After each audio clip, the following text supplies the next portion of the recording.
আপোনালোকক এটা কাহিনী শুনাম শুনিব লাগিব দেই ক'লে যায় বহক কাহিনীটো শুনক তাৰ পাছত ক'ব কেনে পালে হেৰি নহয়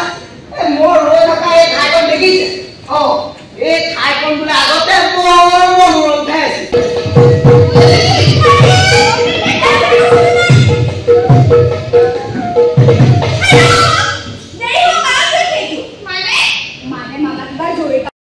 অসম সাহিত্য সন্মিলনৰ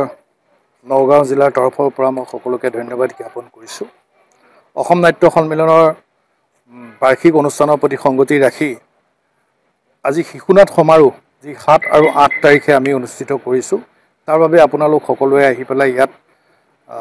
একত্ৰিত হৈ আমাক উৎসাহ জনোৱাৰ বাবে অসম নাট্য সন্মিলনৰ পৰা মই সকলোকে প্ৰথমতে ধন্যবাদ জ্ঞাপন কৰিছোঁ আচলতে অসম নাট্য সন্মিলনৰ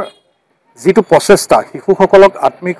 শাৰীৰিক আৰু বৌদ্ধিক বিকাশৰ ক্ষেত্ৰত যিটো স্কিল ডেভেলপমেণ্ট বুলি আমি সচৰাচৰ কৈ থাকোঁ সেই বিষয়টোৰ প্ৰতি যিটো প্ৰচেষ্টা সেই বিষয়টো আগবঢ়াই নিয়া শিশুসকলক যেনেকৈ সৰ্বাংগীন বিকাশৰ ক্ষেত্ৰত আগবঢ়াই নিয়া যিটো প্ৰচেষ্টা সেইটো অসম নাট্য সন্মিলনে আজি বহুত বছৰ ধৰি পায় এই কাৰ্যসূচী পালন কৰি আহিছে আজি এইবাৰ যদিও আমি জিলা ভিত্তিত পাতিছোঁ আগতে আমি কেন্দ্ৰীয় ভিত্তিতো অনুষ্ঠানটো পাতিছিলোঁ কিন্তু এইবাৰ আমাৰ জিলা ভিত্তিত পাতিছোঁ গতিকে এই শিশুসকলক আগবঢ়াই নি অসম নাট্য সন্মিলনক প্ৰসাৰ আৰু প্ৰচাৰৰ ক্ষেত্ৰত আগবঢ়াই নি সেই সকলো সৰ্বাংগীন উন্নতি কামনা কৰিছোঁ সকলোকে ধন্যবাদ পুনৰবাৰ ধন্যবাদ জনাইছোঁ সন্মিলন আৰু শিশু নাট্য সমাৰোহে আজি ইমান সুন্দৰকৈ নগাঁৱত এভাগ শিশু নাট্য অনুষ্ঠান এভাগ আজি তেওঁলোকে আগবঢ়াই লৈ গৈছে তেওঁলোকক বিশেষভাৱে মই ধন্যবাদ জনাইছোঁ আৰু শিশু নাট্যৰ ক্ষেত্ৰত বা চিলড্ৰেনছ প্লে ক্ষেত্ৰত এটা অত্যন্ত গুৰুত্বপূৰ্ণ এটা ভূমিকা আছে যে আমাৰ পঢ়া শুনাৰ লগতে আজি সাংস্কৃতিক দিশটোত যদি আমি আমাৰ অভিভাৱক হিচাপে আমাৰ এটা গুৰু দায়িত্ব আছে আমি আমাৰ বিদ্যাৰ্থীসকলক আমাৰ ল'ৰা ছোৱালীসকলক নতুন প্ৰজন্মক যদি আমি সংস্কৃতিবান কৰোঁ আমাৰ সংস্কৃতিৰ প্ৰতি যদি আমি তেওঁলোকৰ আকৰ্ষণ আমি কৰোঁ তেতিয়াহ'লে মই ভাবোঁ যে তেওঁলোক এজন সুনাগৰিক হোৱাৰ ক্ষেত্ৰত এটা খুব গুৰুত্বপূৰ্ণ এটা ভূমিকা আগবঢ়াব আৰু এই সংস্কৃতিৰ ক্ষেত্ৰত নাট্যৰ বা প্লেৰ বা ড্ৰামাৰ এটা খুব গুৰুত্বপূৰ্ণ এটা ভূমিকা আছে যিহেতুকে তাত তেওঁলোকে ইম্প্ৰভাইজ কৰিব পাৰে অকল ডাইৰেকশ্যন নহয় তেওঁলোকে ডাইৰেক্টৰজনে তেওঁলোকক এই নাটখন শিকোৱাৰ লগতে বহু ক্ষেত্ৰত এনেকুৱা বস্তু শিকায় য'ত তেওঁলোকে স্বাধীন চিতিয়াকৈ নিজৰ সেই এক্টিংখিনি কৰিব পাৰে আৰু এই ক্ষেত্ৰত অকল এক্টিঙেই নহয় তেওঁলোকে এজন সুনাগৰিক হোৱাৰ ক্ষেত্ৰত বা নিজকে স্বাধীন চিতিয়াভাৱে নিজৰ জীৱনটো আগবঢ়াই লৈ যোৱাৰ ক্ষেত্ৰত এটা খুব গুৰুত্বপূৰ্ণ ভূমিকা তেওঁলোকে আগবঢ়ায় মই অনুষ্ঠানটিৰ উত্তৰোত্তৰ কামনা কৰিছোঁ আৰু আয়োজকসকলে ইমান সুন্দৰকৈ আমাৰ নগাঁৱত এই অনুষ্ঠান ভাগ পতাৰ বাবে তেওঁলোকক বিশেষভাৱে ধন্যবাদ জনাইছোঁ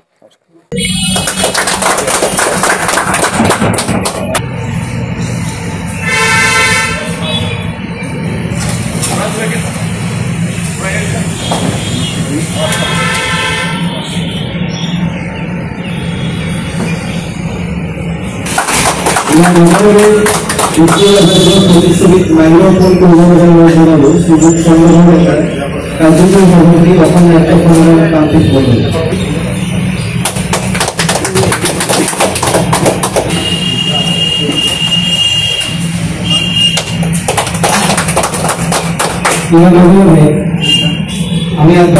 মুখন দিয়া মুখন দিয়ক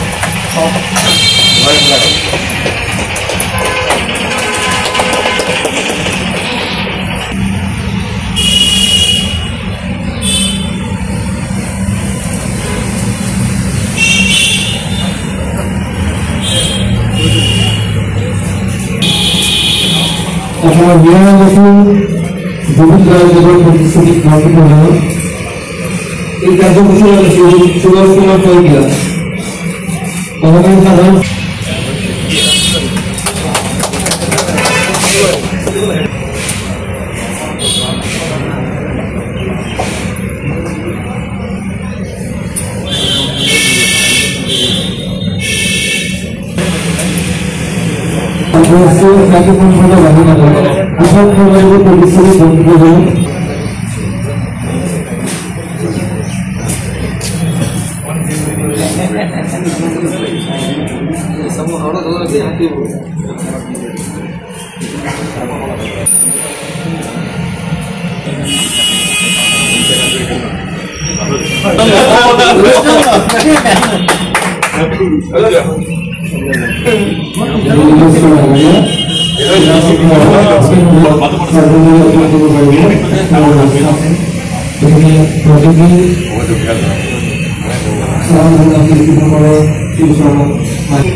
ইয়াৰ পিছতে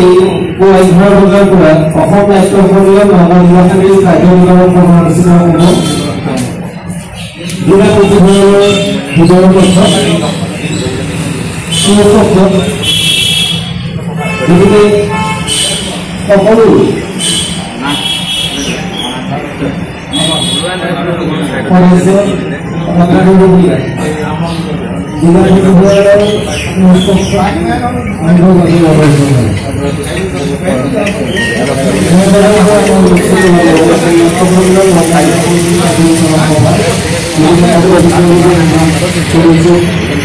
যিকোনো খবৰৰ বাবে যোগাযোগ কৰক 7099017330 লগতে 7099017110 নম্বৰত।